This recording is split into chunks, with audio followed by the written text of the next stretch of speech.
Okay, so what I have here is a 1/3 scale marionette. This happens to be the pattern for the Rick Rubin marionette. And I'm going to, let's see, let's go to animation and add layers. Okay. Uh, I'm going to work on a version of this puppet that has reverse articulated legs, as you might have with like a Minotaur or, Pan or something along those lines. So the first thing I want to do is look at the legs, and we're going to keep. Actually, I'm going to change this pivot point. It makes a lot more sense to put a pivot point right about there, centered. And I'm going to redraw the leg a little bit. So it's going to come out more like this. First thing is we have going all the way through the body. If anyone's seen my patterns, we know that there is a cord that runs all the way through the body that everything essentially hangs from, since the temple strings right here and on the other side are the two primary strings that lift the entire puppet up, then everything is sort of in alignment with these strings. And so the upward force is right here, and that upward force is lifting the entire torso, and the torso, which seems front heavy here, might tip over this way, except for the downward weight of the pelvis. The pelvis is usually stabilized right here, which is pretty close to above where the hips are, and that same force is carried all the way down here. So the entire body stays in alignment because it's basically all counterweighted. You have, the one string going all the way through the body. So when you do a reverse articulated leg, you are changing things a little bit. So we're going to talk about what has to change in order to make that work.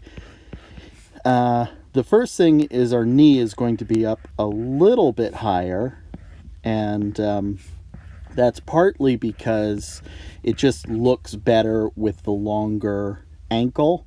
And I'll explain the geometry of a human leg is actually no different than the geometry on a reverse articulated leg, like a chicken or a dog or anything like that. The joints are just longer. So here we have, in actuality, a joint there that is the pad of the foot. And instead of our ankle joint being here, the ankle joint is way up here. This part of the foot gets super elongated. And then the calf, this part, just ends up going right to the knee. And there we have a reverse articulated leg. Now, I'm going to make another layer. And I'm going to choose a different color to work a little bit more cleanly on top of all this. And I will work on one joint at a time. Yeah, that one works. So here's my pivot. And I have a roughly sort of concentric ring around that. The thing that I want to do is I want to make sure that my stops keep the leg in this shape. If I don't have it in this shape, then the leg will simply want to extend until it's very, very straight, and that won't look as good. So one of the things I know is that upward force has to be dealt with. So I'm going to have a very positive stop on the knee. Let's actually move that here. This is going to be our knee pivot. And let's make a concentric ring around that. Now, I'm drawing all this in a drawing program called Procreate, but Procreate's certainly not necessary. You can absolutely do everything I'm doing with normal tracing paper. Okay, so we've got the circle of rotation, I'm going to have a little bit of shape here for the back of the leg. I'm going to come around here for the cap of the knee. Let's give ourselves a little bit more meat, like that. And I'm going to come like that. And let's clean this up just a little bit. Okay, so we have one leg that, or one part of the leg that can rotate. Now we need to make the calf now, so I'm going to do yet another new layer, and let's do a little bit different color.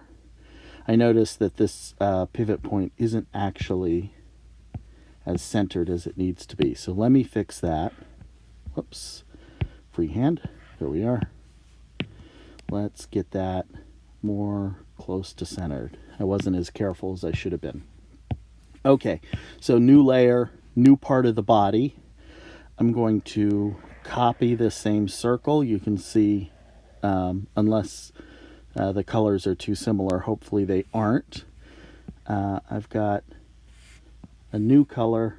Let me actually change the color of this to green so that it's totally obviously a different color.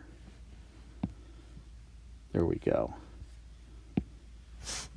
Okay, pivot point again,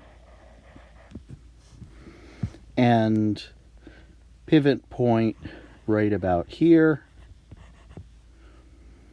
and I'll do another circle. Now in reality I want these circles also to be the same dimension, some kind of standard dimension, like a Forstner bit, which is what I use to cut out the leg pieces. But for now, this will be fine. I'm going to give myself a little bit of shape here and go around there. Now this color is still a little bit hard to see, so I'm going to adjust the color on this layer. Let's get something a little clearer somehow.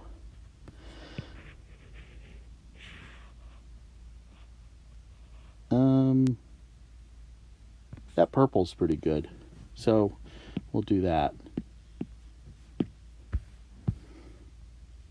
Okay, capture that purple on my palette. And here at the back of the knee, I don't actually want to overlap this yet. I might do something like this possibly, but for now I'll just make a shape like this. And what I want to show you is why I'm doing this. I want to have the leg move pretty specifically, and I'm going to rotate this. Let's take one of these handles and make it a little easier to rotate. So I can rotate it. Maybe this is, turn off magnetics. Maybe this is the maximum straightness I want from the leg, for instance. And in this case, and again, you can do this with tracing paper. It absolutely does not need to be a digital art program. I'm going to copy this color here, and I'm going to redraw where my stop is. So this is the maximum extension. So you get no hyper extension from this joint. And let's move this lower leg a little bit so that it is right on top of the joint. That tapping is just how I nudge a layer in this program. And I can see that my pivot point is, again, wildly off center. You can do this a lot better if you use a compass or something like that. But there we go. There is the fullest extension of that leg. And now I want to find the shape in the other direction. What is the most that the leg is capable of bending. That's probably a little bit too much. Let's go for about here. So this is our maximum compression. And again, I'm going to tap the canvas a little bit. Okay, so I know that now something has to be hollow here.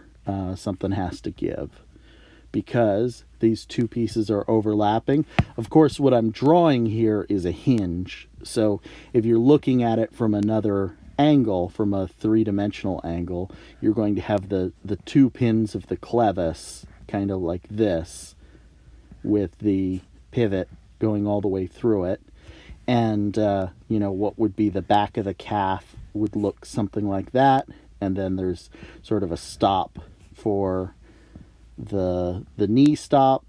And then you'll probably have like a big deep slot in the back of it, which would accommodate this shape here.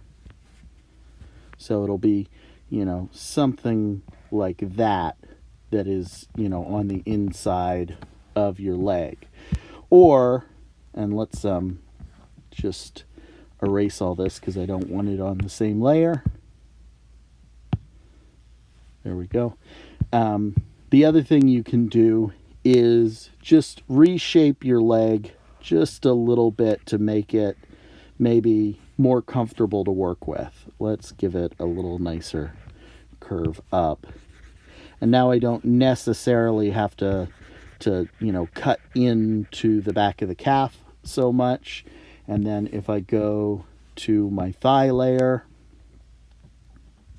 I can maybe change the shape of this a little bit. And maybe I have a real subtle shape like this. And now I have barely any overlap that I have to compensate for. We'll see how that looks when it's all straightened. But there we go. This is, you know, a stop here. Whoops. This is, you know, the maximum stop here, and that's the maximum stop there. And our full area of rotation is, you know, from there to there. What is that? About maybe 30 degrees. But more importantly, when it's in this position where gravity is working against the pull of the string, this is sort of the maximum stretch. And so this will be the maximum that he can kind of stand up on his toes and straighten his legs. And that keeps this nice reverse articulated bend in the leg, which is what we want to see out of this kind of character, instead of it just sort of turning into a straight human leg, which is what would happen if, you know, you had the stops somewhere else, you know, so that the leg is able to be a lot longer. Okay, let's deal with the foot real quick. I'll go back to whatever this is. This is sort of the relaxed standing position. Knee is not completely locked into place or anything. And let's start a new layer, or grab a new piece of tracing paper, and I'll use a brown, very different from colors I've already used. Give myself a nice circle and put a pivot point in it. We'll find out if I've gotten the pivot point any more right this time. Probably not. We'll still have to deal with stops on this. And we'll do another little pivot point here. Now, what's on the end here can be literally anything. Like right now I have toes because I'm dealing with a human character, but it could just as easily be a cloven hoof if we're doing, you know, a pan character, or, you know, a minotaur, a bull, something like that. So just keep that in mind for now. Let me give a larger circle, the sort of what I always call the coin. Again, in my really rough drawing here, you can see how the joint sort of looks like a pair of coins, and then there'll be another coin that, you know, slips in between them this is such a bad drawing. Slips in between them, which is the upper leg. Let's get rid of all that. Technically, a clevis joint. There's the clevis, which comes from the same root word of cloven, just like the hoof. And that just means that there's two sides to that hinge. And then the other side, the side that only has one, is the tang. So here we have clevis and tang, and pin goes through the middle. There we go. So I'm going to give a pretty good ball on this foot because I want it to look pretty good. And a nice slender foot. And then this, I want it to be able to, well, we'll do yet another layer for and another color. Let's go yellow this time for what would be the hoof. I'm really rocking and rolling through this. I'm not being as careful as I need to be, but I just want to sort of show this concept. So let's say that this is our foot, and it's a cool looking, ridged kind of oxen foot, maybe some hair on top. Anyway, there's our foot, and now what I want to do is figure out the extension of both these last two joints I did. So I'm going to go back to brown, switch to the last color I did. Let's rotate this and see what our maximum compression is going to be. Let's say it's right about here, and just erase a little bit of this, and then we'll go back to our calf, and we'll just draw that in and erase a little bit of this. Now we have a nice positive stop for what is the most compressed that joint will be. And let's just say that the position we had it in before is pretty close to the most extended it'll ever be. I think that's actually pretty good. So in this case, let's give ourselves a little heel stop, because this is sort of technically the heel of the animal. There we go. And switch to our calf. Let's give it a little more meat there and give a nice positive stop. Okay. This all looks very messy, so let's turn down the opacity of this blue so that you can see a lot better.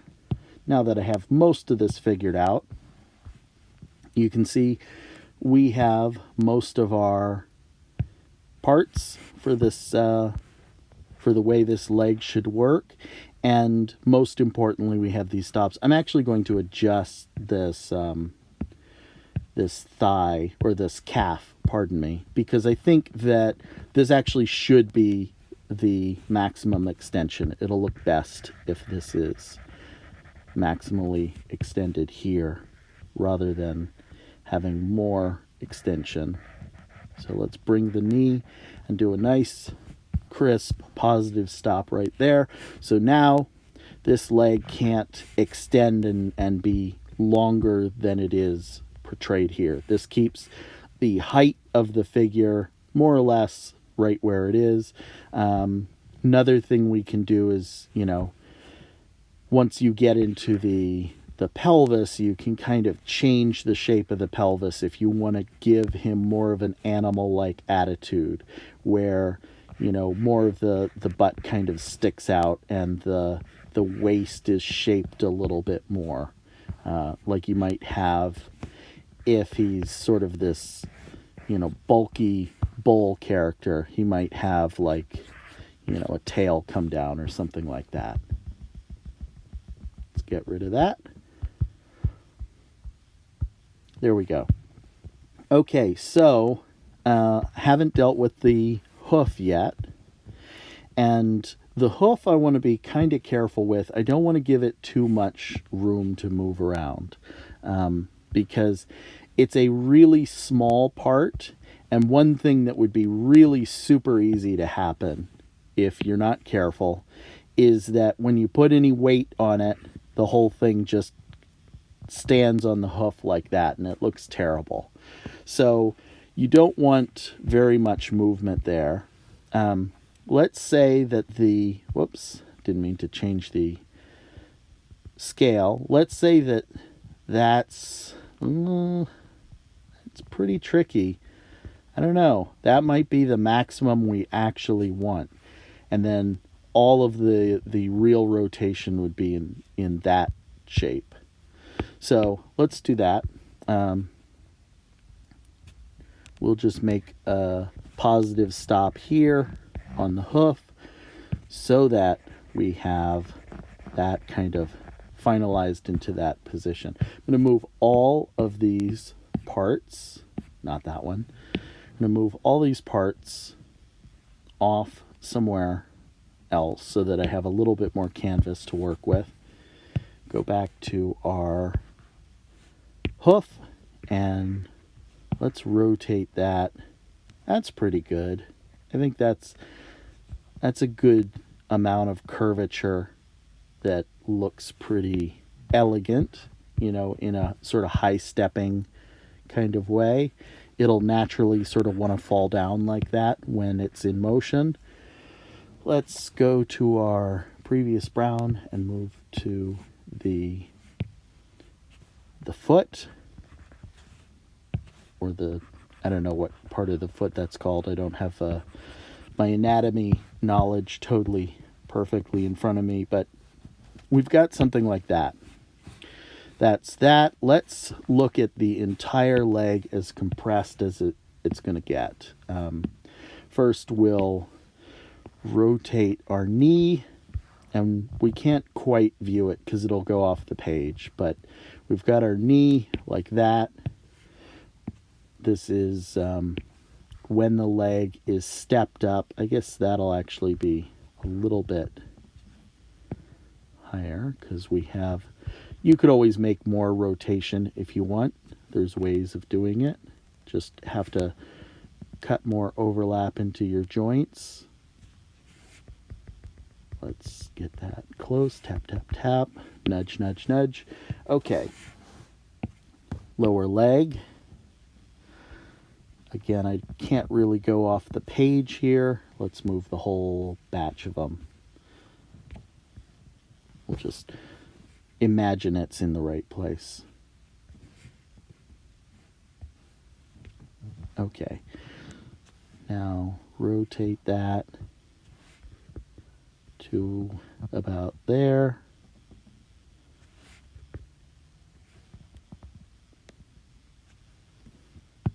Good enough for what we're doing.